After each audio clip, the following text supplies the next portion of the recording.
আল্লাহ পাকের দরবারে শুকরিয়া বলেন।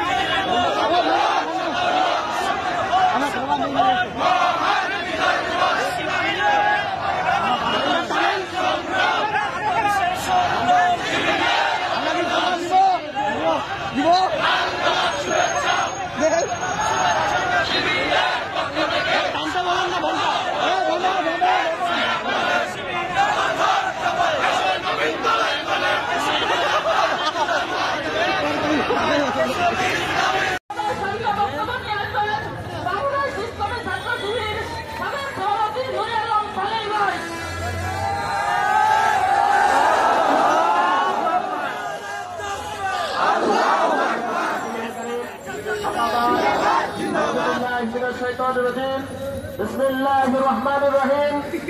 আল্লাহ পাকের দরবারে শুকরিয়া আদায় করি, যিনি আমাদেরকে 15 বছর 9 মাস পরে আবার একটি নতুন স্বাধীন বাংলাদেশে শহীদদের স্মরণে আজকের বিজয় র্যালি করার তৌফিক দান করেছেন। এর জন্য শুকরিয়া আলহামদুলিল্লাহ।